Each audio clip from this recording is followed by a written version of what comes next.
What's good is somebody the ruler, and I'm back with more hip hop and entertainment news. Make sure you hit that like, share, and subscribe button and click that notification bell so you get notified each and every time I upload new content. Now, the Philadelphia Inquirer is reporting that Philadelphia rapper Arab has been found guilty of running a drug ring, and he's been implicated in murders throughout this trial. Now he's facing at least 15 years, which is crazy. Arab, whose real name is Abdul West, is 37 years old. So a mandatory minimum of 15 years basically kills his career.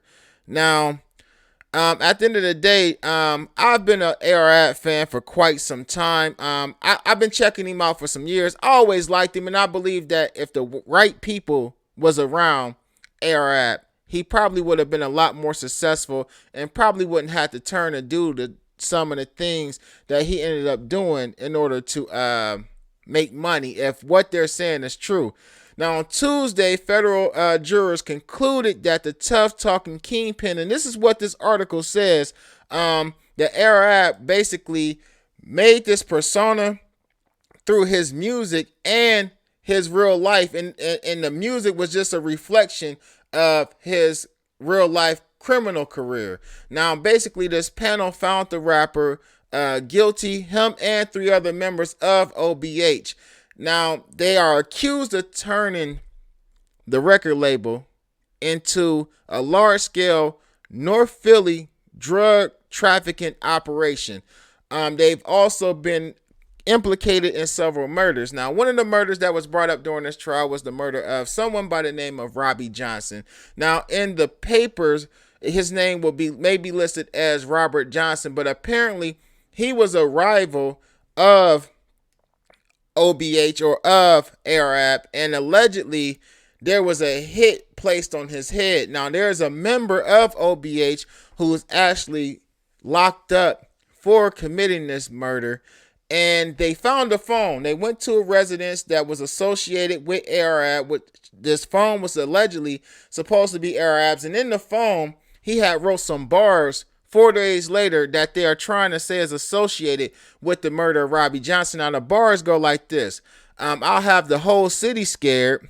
Stand near me, homie. I'll call Tez and tell him bring that N's head to me. Now, investigators discovered these lyrics basically at a house. I want to say it's one of his stash houses. Penn's Landing in 2018. Now, basically, his lawyer said that it was a coincidence, but the prosecutor said either Arab is one of the most unluckiest musicians that ever existed, or he ordered the hit. Now, also, when they went in one of the stash houses, they took like 10 bricks out of the house. Well, Arab later did another song where he wrote about the bricks being taken up out of this house. He released a music video. In the music video, he says the feds took 10 of them, and basically they're saying that that was in reference to the drugs. He also said $250,000 lost, got a broke heart. He also rapped, and they snatched my dog. That's the worst part. One rat destroy everything you work for. I pray to God that he don't tell them who he worked for. If I can't tell you rappers anything that makes sense, let me tell you this.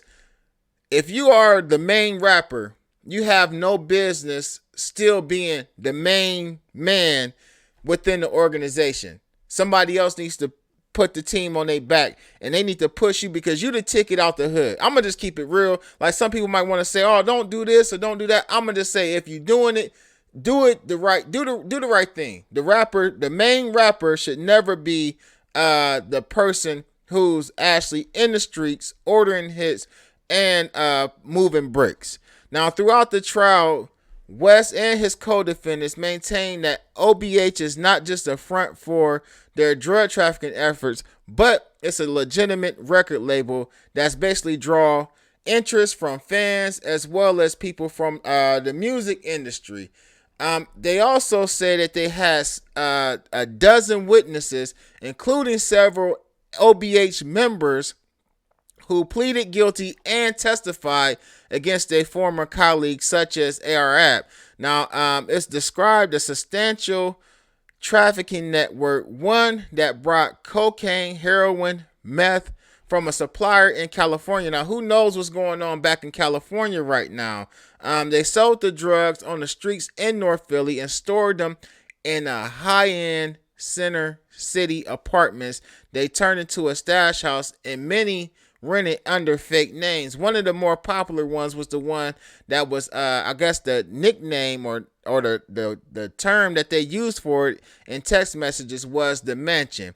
Now, basically, Tuesday's convictions left the future of OBH and its artists in doubt. We know that Dark Low is one of the main artists that's still out. We know that he's still making music. He was arrested because one of the people who was snitching did not want him in the courtroom. They tried to come up with some type of witness intimidation charges on him. We'll see what happens about that, man. Again, if I can't tell y'all nothing else, stay off the internet. It wasn't just the Vlad video. Even if they used the Vlad video, it wasn't just that. It was a host of other things that helped bring down OBH.